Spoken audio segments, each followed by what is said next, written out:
बेटा, अपनी कमाई का अधिकतम पैसा दोस्तों के साथ पार्टी और शौक पूरा करने में खर्च कर देता था। पिता के बार बार समझाने पर भी इग्नोर कर देता।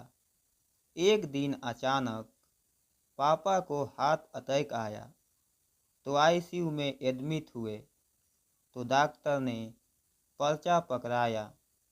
3 लाख और जमा करने थे। 1.5 लाख का बिल तो पहले से ही भर दिया था, मगर अब 3 लाख भारी लग रहे थे। वह बाहर बैठा हुआ सोच रहा था कि अब क्या करें। उसने कई दोस्तों को फ़ोन लगाया कि उसे मदद की ज़रूरत है, मगर किसी ने कुछ तो किसी ने कुछ बहाना कर दिया। आंखों में आंसू थे और वह उदास था। तभी उसकी पत्नी खुशबू खाने का टिफिन लेकर आई और बोली, अपना ख्याल रखना भी जरूरी है। ऐसे उदास होने से क्या होगा, हिम्मत से काम लो। बाबूजी को कुछ नहीं होगा, आप चिंता मत करो। कुछ खा लो, फिर पैसों का इंतजाम भी तो करना है आपको। मैं यहाँ बाबूजी के पास रुकती हूँ, आप खाना खाकर पैसों का इंतजाम कीजिए। पति की आंखों से तप तप आंसू झरने लगे।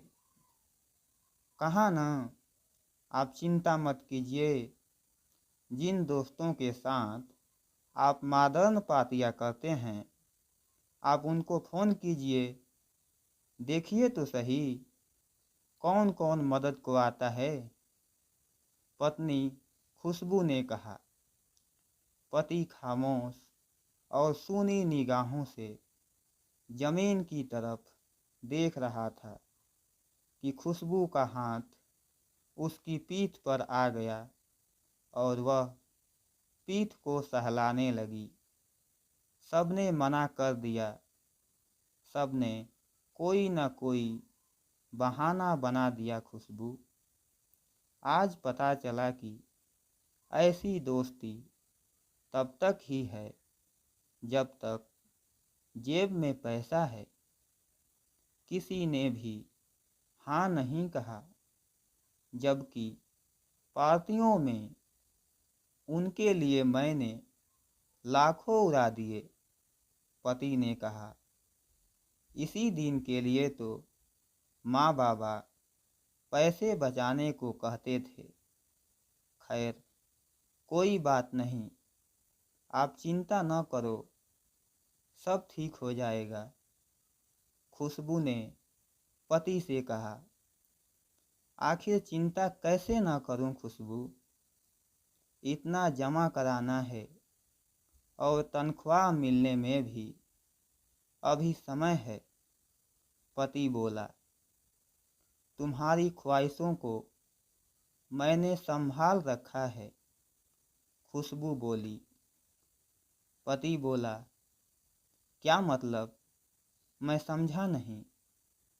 आप जो नए तरह के कपड़ों और दूसरी चीज़ों के लिए मुझे पैसे देते थे, वो सब मैंने संभाल रखे हैं। माँ जी ने फ़ोन पर बताया था 3 लाख जमा करने हैं। मेरे पास 2 लाख थे, बाकी मैं अपने भैया से मंगवा ली हूँ। टिफिन में सिर्फ एक ही डिब्बे में खाना है, बाकी में पैसे हैं। खुशबू ने थैला टिफिन सहित पति के हाथों में थमा दिया। खुशबू, तुम सचमुच एक अच्छी अर्धांगिनी हो। मैं तुम्हें मॉडर्न बनाना चाहता था, हवा में उड़ रहा था, मगर तुमने अपने संस्कार नहीं छोड़े। आज वही काम आए हैं। सामने बैठी माँ की आंखों में आंसू थे। उसे आज खुद के नहीं बल्कि पराई माँ के संस्कारों पर नाज था, और वो बहू के सर पर हाथ फेरती हुई उसका शुक्र अदा कर रही थी। मेरे प्यारे दोस्तों, इस कहानी से हमें क्या सीख मिलती है? आप अपनी राय कमेंट बॉक्स में दे सकते हैं।